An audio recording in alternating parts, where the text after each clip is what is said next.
Friday afternoon to y'all. My name is Rex, and I'm beginning this YouTube channel where I'm going to talk about growth, development, goals, confidence, all kinds of different things. Today's video is going to be about 10 minutes. I've set a timer to let me know when that amount of time has elapsed. And then after this, I'm going to upload 5-minute videos for the next several days until I've covered the introduction topic, and then I will post videos periodically as thoughts come to me. A few days earlier, I was talking to a friend, and I made a reference to a quote that a lot of people who attend Alcoholics Anonymous or recovery groups will understand, and that is, your best thinking got you here. And what does that mean? Well, if you're Elon Musk or you're Larry Page or Bill Gates, Steve Jobs, that means your best thinking made you a buttload of money. If you're struggling with alcohol addiction, drug addiction, domestic abuse, dysfunctional family relationships, then your best thinking is keeping you where you are. If you're struggling with paying your fines, or you have a warrant for your arrest, or you're running around with a crowd of people that have no visible means of income, your best thinking is keeping you in this position, meaning that you're unable to think any more effectively than you're thinking right now. And that is because your thought processes have been tainted by the baggage of the life that you lived. A counselor told me one time, he made a reference to how the things that we go through in life are like debris picked up by a vacuum cleaner. And if you don't empty that bag out, whatever you pick up after it gets filtered into that bag, and you can't separate what you vacuumed up today from what you vacuumed up yesterday, because it all gets filtered together and becomes part of the same. And this happens in thought processes. We get to a point where our thinking is so skewed and so messed up that we don't realize that this has affected every aspect of our thought processes. People will say things to us that they don't mean in offense in any way, form, or fashion, and we'll take offense to it. People will post something, one of these image pictures to Facebook from one of these groups like Name Test, and I'll go in and I'll look at the comments that come with this photo, and there will be somebody inevitably, almost all the time, that misinterprets or misunderstands what the quote really meant in the first place, and they'll go down a rabbit hole that was never intended. You have people that, I read a post, it's been, well, I guess last month, and a couple of months ago in June, after State Question 788 passed, and a person posted and said, if you voted no on State Question 788, you might as well just unfriend me now. And one of my friends got into a lengthy debate that should have been stopped long before it, to the point where it got to. I asked this person, is losing friendships and losing relationships really worth all of that? Is it that big a deal to you? Well, and she went on to say that yes, it was a big deal to her.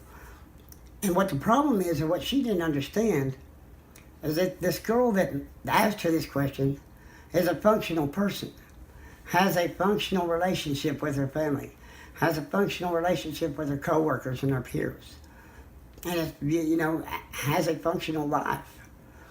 And when people say things like that to those of us that, are reasonably functional, it just really just disturbs us, because it's sad to begin with that people live in this kind of world where they'll lose a relationship over a change of opinion. I've approached people in a bold, confident way, and it scares them because they don't know how to deal with boldness or confidence, because they don't have any. And so then they start to assume all kinds of things. Maybe I'm a stalker, maybe I'm some kind of weirdo, maybe I'm needy clean or whatever. The fact is, I'm going to say what I feel, and I'm going to ask questions, the things that I want to know. Because for years and years, I had self-esteem issues. I didn't have good social interaction with people, and that is because I was born blind. I grew up in a sighted society, and most of the friends that I had were people that came over to the house because they came to meet my brother or sister. It wasn't because they came to meet me, and they just got to know me in the process of getting to know my brother and sister.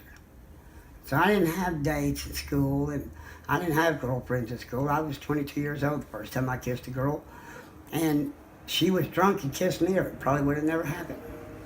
Now I've got 3 obstacles that I have to overcome on a daily basis in order to establish credibility with people. First of all, I'm shorter than average. That to me is not a big deal. Second of all, I'm blinder than average. That to me is not a big deal. I do have teeth problems, and that does bother me a lot. Trying to work on that and get some funding so that I can get my teeth fixed and therefore establish more credibility. But all 3 of these things together wouldn't have really caused me too many problems in my early years if I had had the confidence to reach out and approach people and to go up and initiate conversations with people. But I didn't have these things. I didn't have this confidence. And so my thinking was that everybody just hated me, that nobody wanted anything to do with me. And I would whine and moan and complain about, oh, I must be just the ugliest person in the whole world, And people would say, no, there's nothing wrong with you, it's just, people don't understand, And I understand that now. People don't understand, and the problem is not with me. The problem is with those of you who don't understand. The problem is with those of you who think that I need to be coddled and cuddled and taken care of, and that I need to be led around like an elderly person. That's your issues to deal with, not mine.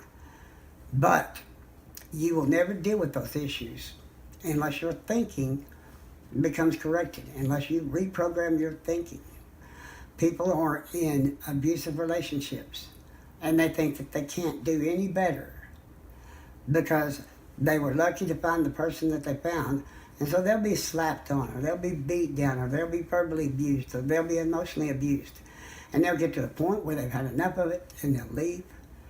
And they get to missing that person, and they can't stand the fact of being alone. So they'd rather be with somebody and be miserable than alone and happy. That's messed up thinking. There's nothing sane about that kind of thinking. You are a child of God, fearfully and wonderfully made. God wants all kinds of good things for you. He doesn't want curses in your life. He wants a blessing, and a blessing of life forevermore. And yet, so many people will put up with bad behavior from somebody that they love rather than realizing there's an abundant mentality out there, meaning there's somebody out there that'll treat you right, that'll treat you with respect, that'll foster growth and development in your personality.